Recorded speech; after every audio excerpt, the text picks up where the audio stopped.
Hey Ropecon. Olen Alessandro, ole suomalainen larpaaja.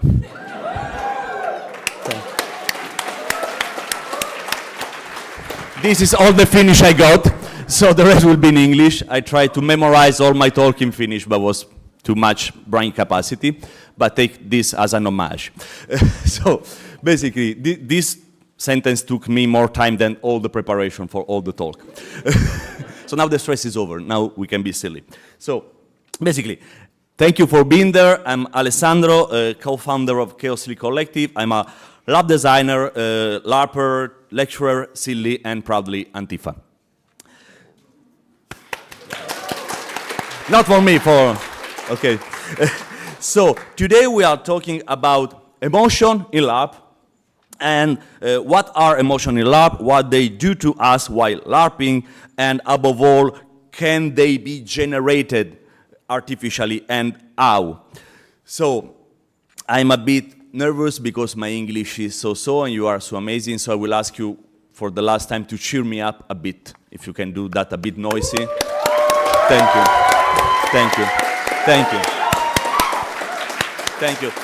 Having a bit of noise helped me coming from my Italian background, because even just starting on time put me a bit of stress. So at least give me some noise. Okay, so also, I don't know how long I will be. I will respect the time, but I don't know if I will take all the time and eat or your Q&A time at the end. So just in case, if you really feel the urge to ask something, just stop me and I will try to ask on the go. Just raise your hand and we will try. Otherwise, we can talk all over the place, wherever we are in this amazing location. So, let's go. Do you want to start with did someone say etymology? No? Too late. We will go through etymology. So, it's weird because I've heard that. So, emotion come, of course, from French, but as a different, as a complex, of course, etymology, but mainly is émouvoir, move, emotion, so motion, so move, something that is dynamic, some setting in motion. So emotion is dynamic. Dynamic means, and this is one of the main topic of this talk, dynamic means body in space, the relationship between body and space, which is very important in LARP. And as you know, if you have a dinner with me, you get obsessed like I am with space, body, and movement for generating emotion in LARP. So sorry about yesterday night, guys. So now, please, I will ask you briefly to close your eyes just for some seconds, and now remember your greatest emotion in LARP. It can be the greatest, it can be just the most recent, a moment where you really felt a lot of emotion or a big emotion in your LARP. Okay, now you can, no, stay with your eyes closed. If you feel you want to share, just raise your hand, that way nobody can see you. Okay? Raise your hand if you want to share and nobody will see you. Okay, I have 2. Okay, it's enough. Thank you. Can you say that loud? Yeah. The moment that I felt emotional? Okay, I was playing Just a Little Loving, the American run, and I took a lot of fake drugs and did like this ecstatic dance in the middle of the dance floor, because I was sad about the senator who I was in love with and he didn't love me back. So, yay, emotions! The last one, please. Yours around, right? Yeah. Okay, yeah, please go. It was the LARP where basically everyone else died besides my family, and it was emotional. Okay, thank you very much. You can open your eyes.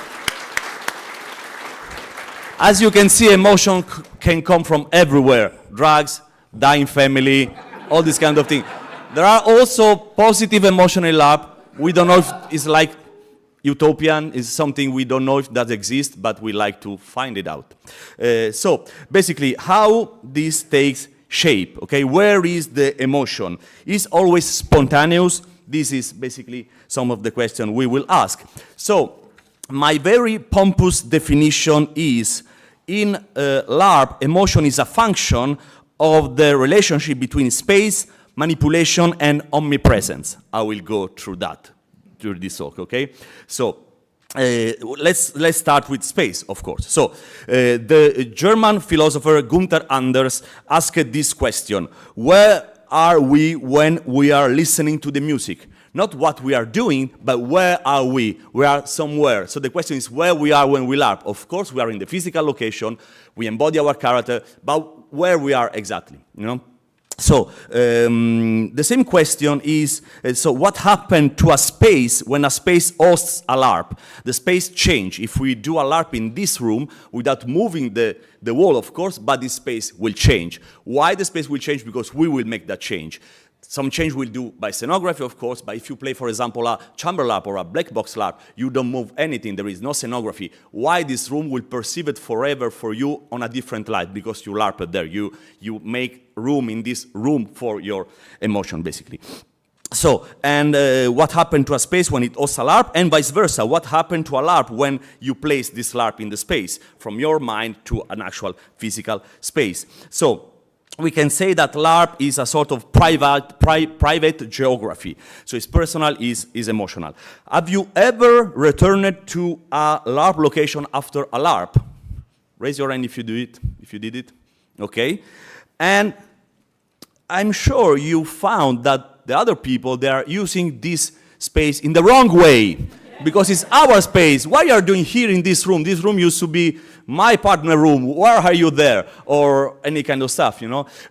I'm sure that if you go back in a school after Odysseus, it's not exactly a school. It's a school for the kids who attend the school, for example. So this is why every space has what in Latin say genius loci, the genius, the geniality, the uniqueness of this space. So let's say that each space has its own genius loci, its own characteristics, and it's the combination of all the socio-cultural characteristics, architecture, language, habits. But LARP is so powerful that you can override the genius loci, the original genius loci, with your own genius loci. Create alternative experience and emotion. So it makes that a virtual space. So the stories are false, but the emotions are real. And this is why virtual is not the opposite of real. It's alternative to real, is another reality. And this is what we experience when we go to LARP, and this leads me to, I will do very quickly because it's like the fancy stuff you do when you do game design about LARP, game studies about LARP, you talk about heterotopia all the time. So I will go very briefly what is heterotopia from Michel Foucault. You can read what it is, and let's say it's like where you host the magic circle. The heteros, topos in Greek means other place. So it's like a sort of a space can be, you know, when you're a kid, your parent bed is a bed, but is also your pirate ship when you play with your siblings, or can be the place you hide when you have fear of the monster, or the thing where you have food when you are sick, all this kind of thing. This is an heterotopia. And I discovered personally Nordic LARP, or once again, para-Nordic LARP, post-Nordic LARP, or reverse Nordic LARP, you know, Southern Northern LARP, Southern East, or upside-down LARP. I mean, LARP that take place with different settings that are not the fantasy traditional. I have nothing against them. It's just other subgenre, let's say. But I discovered that we can LARP in a different way through the space. We were doing our fantasy lab with my friend. We were very young, and we had like access to an amazing castle, which was a very small castle, but you know your memory and heterotopia, so for me it's my castle. And the castle had 4 different entrances. And we decided to divide the group of players in 4 subgroups, because it was easiest for us. So every group have a different quest, and every quest lead to a piece, of course, of a broken crown or a broken I don't know what. So basically, the goal was to get all the pieces together. But we have no idea about pacing the game or peak, climax, story arc, nothing of that. So we just say, okay, 4 different quests. Who get the first, and then we will see. Okay, and by pure chance, all the 4 groups ended the quest at the same time and entered the castle at the same time. Even now I have goosebumps. And we enter every group from a different ancestors. So we went all together from the 4 sides, and there were these 3 in the middle where everything was, all the 4 pieces. And we look at each other, and after the lap we say with the other, no, we need to reproduce that. How we can do that? So from that we discovered that in a game you can do design, you can do narrative design, you can pace the game. You don't have to control everything in the game, but you can modulate player agency or chronological order of event. This is mainly by location first, by space first. So to have emotion in LARP, you need to make room. You need to make space. So to give you an example of how we need space to interaction, to give other people, to lift other people game, we need to make an empty space for them, both physically and mentally. I will go through an example, okay? So what do we, nerds, we can call ourselves that way, dislike a lot, the cliche sports. And what is the sport we hate the most? Football. So the example we made about football. So, and I will try to have my video on YouTube. I don't know if it worked. Probably there is a commercial, but no problem. I just need. Okay. Okay. Okay. So I will tell you what is the. Is that what? Okay. The fake 9 strategy, el falso 9, because come from Spanish football.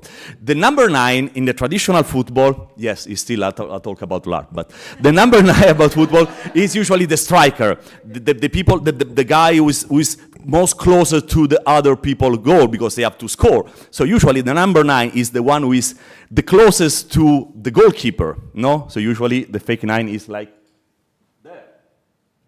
So you have the 2 person on the sides and the number 9 in the middle. And for a long time, the thing was the striker have to take the more space, to be more close to the goalkeeper, to have more chances, and people have to always give the ball to the number 9. And someone say, what about if we put the number 9 a bit behind, you know? And I will go on with the video. Okay. Yeah, it will take 20 seconds. You can enjoy the amazing sport of football.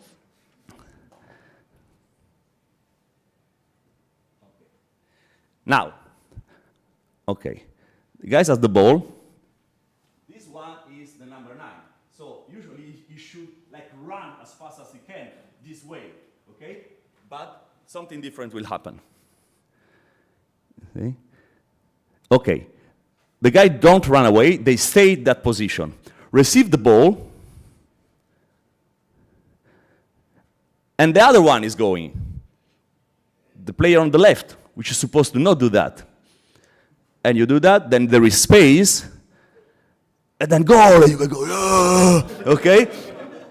Basically, this is one of the best explanation I found to explain you what is the fake 9. It means that in the LARP, in the play space, you need to do the same. And also something that stick to my mind is like play space and LARP location are not the same thing. Okay? You have a location, and inside this location there is a space that usually is smaller, but it can be bigger. For example, in Odysseus, if you go in a land mission, the space is bigger than the location. Okay? And then the physical space, the location is the physical space, and space is the result of the design you do inside the location. So this was about the space. It was chaotic, but it's how my mind works. So thank you for bear with me. Hope you find something interesting. Then, point number 2, if you remember, manipulation. What does it mean, manipulation? I have another funny video for that. I don't know how to get it. Okay. Okay. I will get to the video. Okay. Okay. Yeah, more commercial, of course.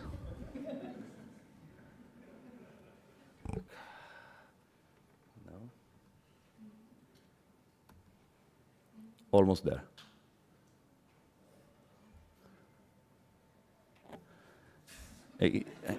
No, I just need my pointer. Why my talk are always so silly? Looks like Mr. Bean of LARP lecturer. I need the pointer. Okay, cats. Yeah, but... Yeah. Okay, great.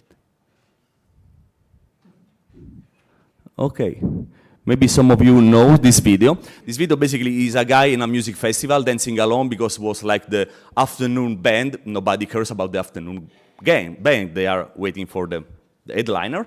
But the guy was so happy and started to dance in a really free way, you know? And of course, nobody was follow him. Because, you know, seen from the outside, these guys makes weird stuff, exactly as LARPer we see from the outside, what they are doing. But they are so much into their mental space that you don't care. And the guy go on.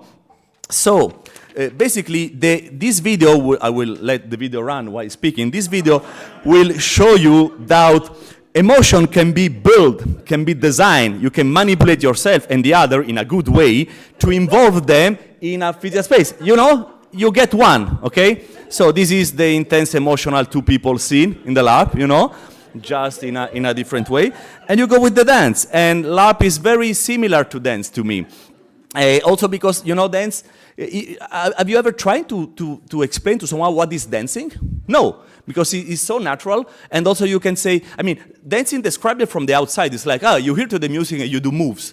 Yeah, whoa, exciting. You should dance, and when you dance, you say, oh, this was amazing. It's the same with LARP. You know, you dress up, you do stuff, yeah, whatever. Then you try, then you're like, I cannot do that.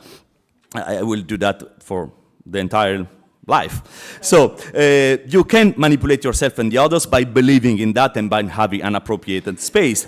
So, and here is where the LARP show its roots that are more, not more, but are a lot into performative art, okay? Instructor performance, whatever, you know, and the more people go in. And this, in the end, if you see that, the guy really go to blockbuster LARP because everyone is going. This is the end of the LARP. The guy dancing convinced an entire hill that was cool, and it was not cool before, okay? So this is why we can create our own story, our own thing. And to go a bit to Bertolt Brecht, you know, is like building emotion. So this quote is called from A Man is a Man, I think is the translation in English, a play from Bertolt Brecht. And yeah, the epic theater, the otherness, all is made. You can do that by yourself. Not only Bertolt Brecht think about that. Also, Finnish sentence is from Boris Vian, the French writer and musician, who write an amazing novel which is called The Form of the Days. And in the introduction of the books, he said, this story in the book is entirely true. I can tell you because I made it up entirely. So, then again, we need space and we need to put our desire into the space and our shared design into the space. In this way, we can make an entire ill dance with us, dance together.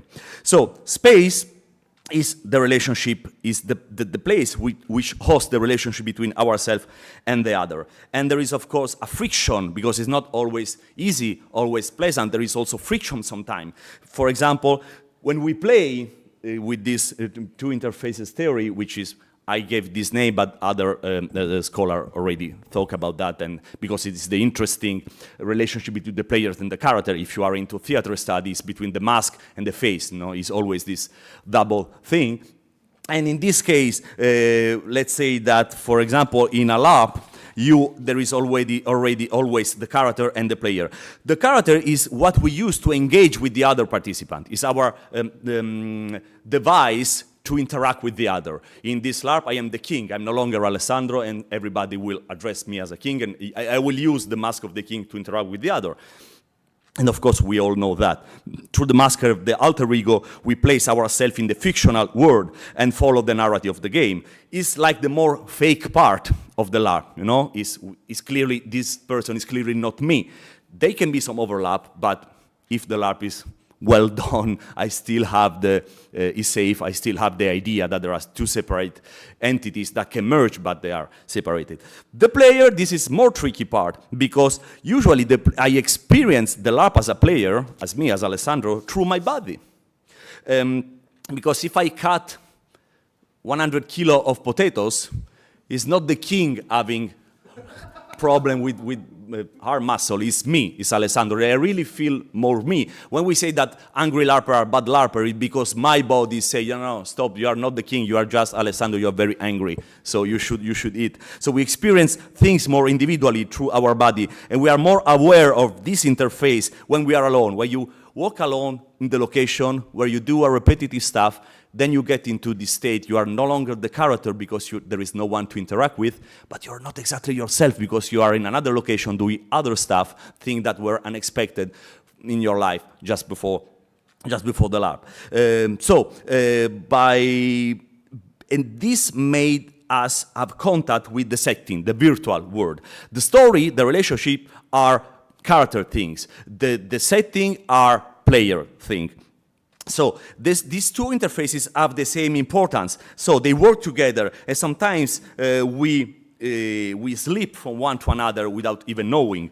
So this was about the second point of my talk, the manipulation. Let's go to the third one. Can I ask one thing? Yes. About that, like you were talking about angry LARPer is bad LARPer, but for me sometimes like being put under physical strain has actually had the opposite effect, that it helped me hook. For example, think that someone drags you to the Sahara Desert and they force you to go under the sun and you're thirsty and you're walking, and for me that has helped to put myself in there, grasp No. that suffering and identify more. Yeah.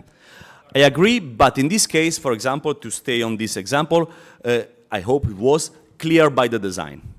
So you can design on that, of course, if everyone is agree and there is consent. You can do in this lab, you will starve, know it. Or you will walk 20 kilometers. Are you okay with that or no? Or it's like mental boundaries. You will experience loss or grief. Are you okay with that? So we can totally play on that. But when you were under the sun, your character feel the sun and Sergio feel the sun too. Okay, so of course it's a tool. It's a tool we should use in a responsible way. But yes, it's not something should be banished, let's say.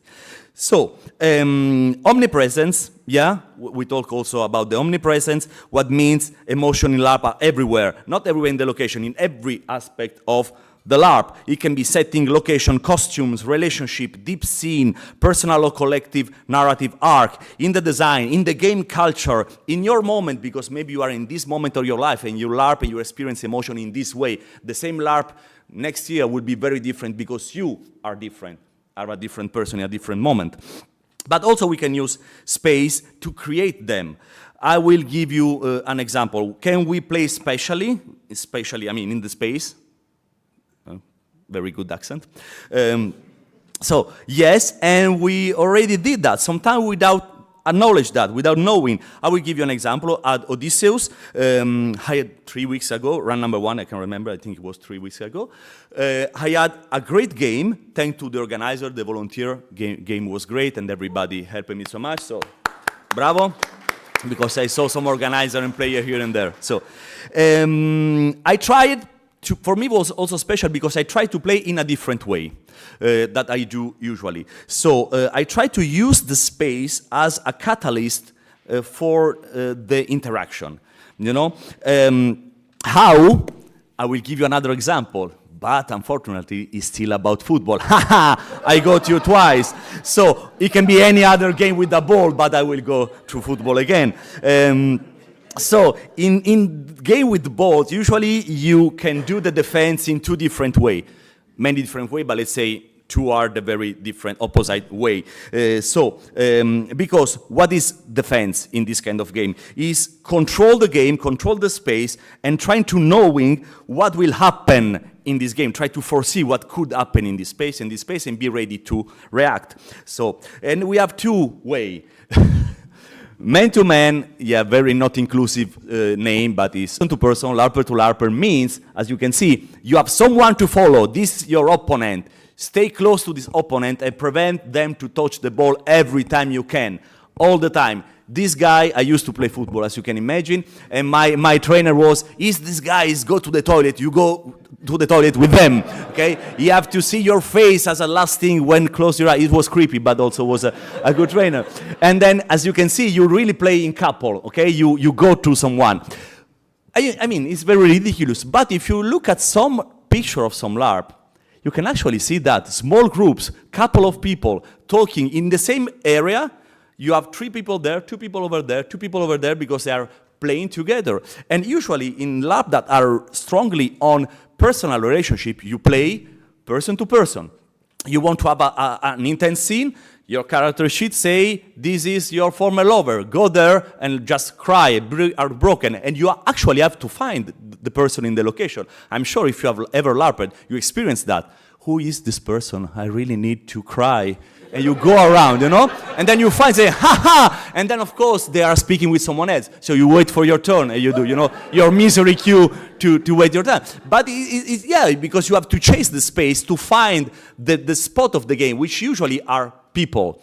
So, and it's nothing against that. I also organize LARP that way. You have to do social game. So talk with the other, and so is person to person.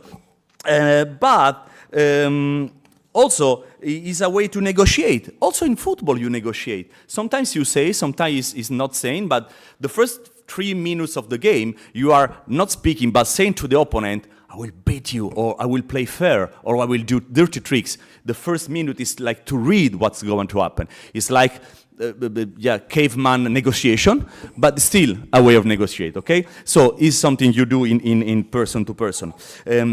In LARP, this happens a lot, okay? So you have to do calibration negotiation because you will play person to person. And in the connection, you search for your connection, lovers, enemy, friends. And the game sparkles come from interaction. So this is an important game engine. When you play zonal, as you can see, there are not couple of people. People are in 2 lines, the defense means that you don't have an opponent. You don't have to follow this person to the toilet. This is your square, this is your zone. You stay there. If someone step in, then it's your opponent. If the person move, you don't follow them. Someone else in the line will follow them, okay? If 2 people comes, then you are screwed. So this is why there is no perfect way to defend your game, but this is just a way. In Odysseus, I try to play zonal. Okay, so how I did it? I wanted to try something new, so the location also allowed that, because if you have played or seen the picture of Odysseus, basically the location is, which is amazing, is a big square in the middle, where there is the common hall, and then all around you can do ground floor or first floor, you can like turn around, okay? So you can watch like a balcony, or you can play, and all the work is based a lot on your work routine, because a spaceship, everyone has a duty, and the duty were done in the small room, and the social play will done in the main room. So I say, okay, I will follow that. So I tried to. What I did, I decided to do things and behave in different way according to the portion of location. So for example, there were a bar. My character, of course, is a Finnish character, so I have a terrible situation. Everything was terrible and was amazing. And on top of that, I was addict to alcohol, like severely. And there is no way to stop it. I mean, yeah, I tried, but then too much hard stuff happened, so I say, okay, I will go at the bar. Every time I want to be sincere, to be friendly, welcoming, because my character was a broken, nice guy, so the nice guy part will be at the bar. Whoever comes to the bar will experience Rohan as nice guy, because he's part of me. So I did it. And the bridge, the commander, the officer room, I was one of the officer, yeah, he's an alcoholic, so what could possibly go wrong, is where it was my duty. So each time I want to be rational, I want to feel useful, I want to do stuff, I will go to my workplace, even outside of my working shift. I go there and I act differently. And of course, there were also emotional things because I used to be the former captain of the ship. So each time I walk into the bridge, it was also the past me and the regrets of me having fucked up my life, and now I am no longer the captain of the ship. So the bridge was my duty. And also I tried to be in the pilot bay where the people are driving our fighter to do the Star Wars against the enemies. And I tried to go there and to cheer up the pilots and stick around them because they seem to my character like the bravest guy, the guy who had the guts to do what I didn't. And then the magic of LARP happened because it turns up one of the pilots was my hidden son. And when they revealed that to me, I said, well, this is the perfect location to do that, okay? So, and also I use the hallways to physically show my states. Walk the way I want people to see me walk and express through my body what was happening inside me. And also to interact with strangers. I go here and there and try to do that. So I just try to break down the location in different things, in different space with different function. It worked, yes, very well. Also, of course, it's not super strange. It's not something that I invented from scratch. Some LARP already are more about space than about interaction. If you think about black box LARP or silent LARP, you have to use the space. And also, less experimental LARP, less experimental than silent LARP and black box, have dedicated areas, you know? And already people try to go there, like if they want to experience something, for example, the room where cool things happen, or there is a good scenography, or you can encounter this person, or there is something to decipher, puzzle games, this kind of stuff. So I did not invent anything from scratch, but I paced my game on space more than people. So that was the interesting takes about this. Also because Latin, again, invent method of loci. So I turned up later, I did something that I believe was new, but no, the Latins already did. But still, because I'm very in favor of reinventing the wheel. I read is an unpopular opinion. I think we need to reinvent the wheel each time because it's our own wheel. And if we go wrong, we go wrong. We waste time when we think we waste time, usually. So, basically, they invented the method of loci, which is a strategy for memory enhancement, which use visualization of familiar spatial environments in order to enhance the recall of information. This method is a mnemonic device adopted in ancient Roman and Greek rhetorical treatises, you know, the training for people that have to do public speaking. This whole theory came from the banquet, a party from the king's Scopas. Simonide, which was the public speaker for this ceremony, was called outside to the palace to welcome two young men. Just then, while the poet was still outside, the palace just collapsed, barring all the people inside. So he was very lucky. But then, since the faces of the dead were disfigured, the poet was able to give them a name by remembering where they were sitting. So this is where they come from, the idea of having that. So you can put your memories and your emotion in the space. So the last question, I'm about to close that. So are emotion the earth, the core of the LARP? I don't know. Probably yes, but let's say for sure they are very important. They are our keywords to talk each other and to people who are never LARPed. Usually when we try to explain what LARP is to someone, we usually go wrong. Even if we LARP since 30 years, we start with the story, and they're like, "Whoa, your brothers was imprisoned. Wow." And then there were everyone against me. It was just me. Yeah, and then? So, no, we start the wrong way with the story because it's very hard to communicate the emotion because you cannot say, I was so happy. Okay?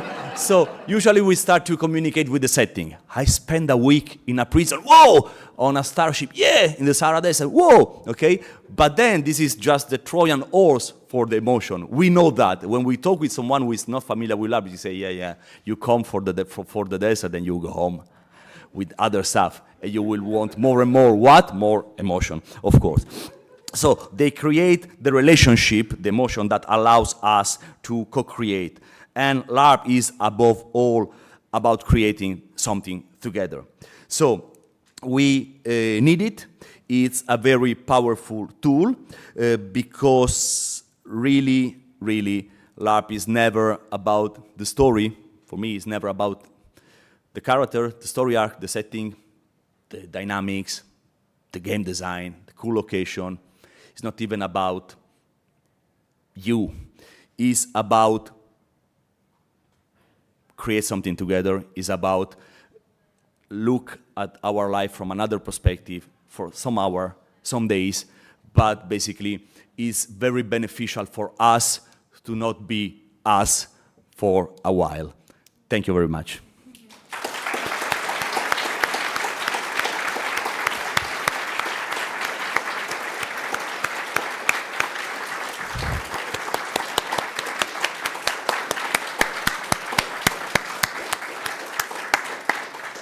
And I don't know why the last slide is in French. Never finish your slide late at night.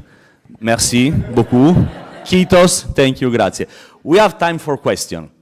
Please.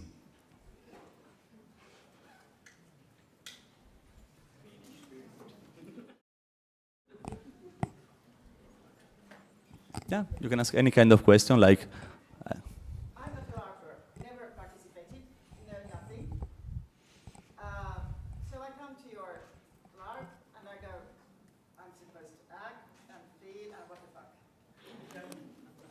No way. So how are you going to convince me to sort of, be this someone? I'm very shy and I never speak. Okay. First of all, I will never try to convince you. I try to inform you what it's about, because there is no game if you force someone to play. I will try to say you something I truly believe. For example, I'm very shy, personally, Alessandro. And when I LARP, I am less shy. And also, other people are in the same condition. And also, most important, there is no audience. It's just people playing. It's like when you are tabletop role playing. Yeah, there are 4 people looking at you, yeah, but nobody's judging you, nobody's a good actor. If you see movies or footage of people LARPing, my personal opinion, it's horrible. It's horrible. It's like watching people, dancing without dancing. Yeah.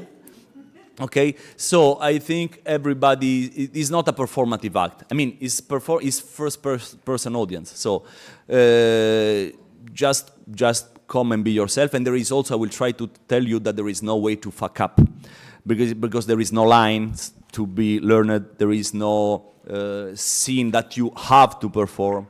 But are there ways to make it easier for people Okay. to sort of Okay. take on that persona and go, okay, I'm not also today, I'm this fantastic show dancer. Okay. Okay. With the location or with the... I will try to trick you in this case. I will invite you to a chamber LARP or to a freeform. If you are a tabletop, you will see that it's easier than you expect. 5 people, not that much scenography, short version. If you know, it's drug dealing. If you like it, I will give you more. There is a, but it's good stuff. There are questions. Can you just please stand up?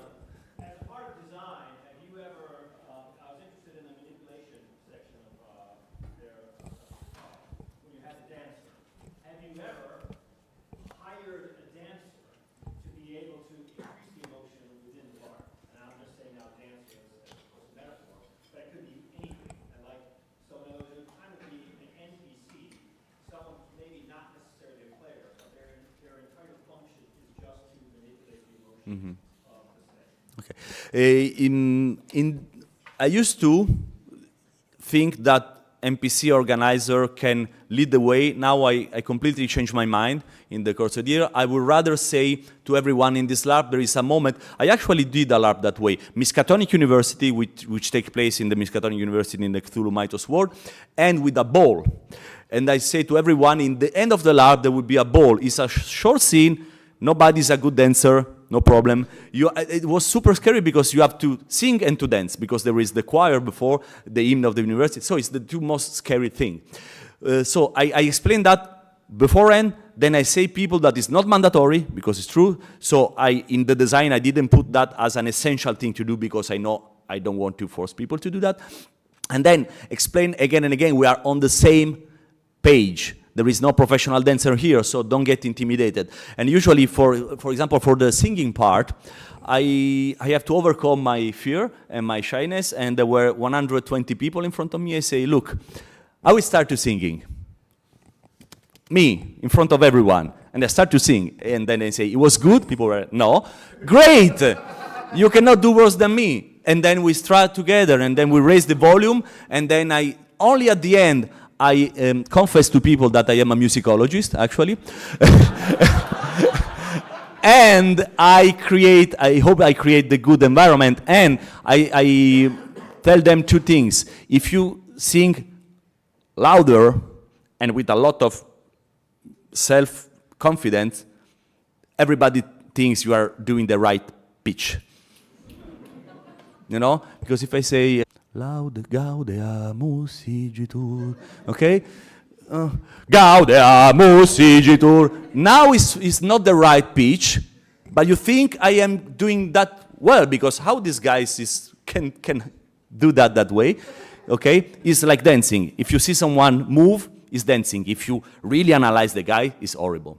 So just to say, I put co-creation more than example to answer in a serious way. Okay. Other questions? Okay. Why does the king cut hundreds of potatoes? What? Sorry? Why did the king cut potatoes? Like Yeah, was not really a good example. There is a question over there. I wonder how your design ideology has changed in the last, let's say, 5 or 10 years. Yeah. Changed a lot, because I start to go to be around international crowd, and this was a big revealing for me. I discover something that now are really clear to me, but it wasn't. So I will shock you. I discovered that safety is a thing. You know, that I discovered that not everyone is a white able cheese at men. I tried in my LARP. Now there is not only representation of people like me, because it's the natural thing. You have to do something, and you take example on you. Okay, so this, and also the co-create. The main achievement was now I trust player way more than before. I don't think they are little child. You need to guide them every step, but you can, if you create the right context, then there will be like a sort of creativity sparkling all together. So yeah, I discovered co-creation. Basically, I discovered LARPing. But it was a long way. So. And on that note, thank you very much. Yeah. Oletko valmis? Mittakulu. It's over. Thank you very much. Kiitos.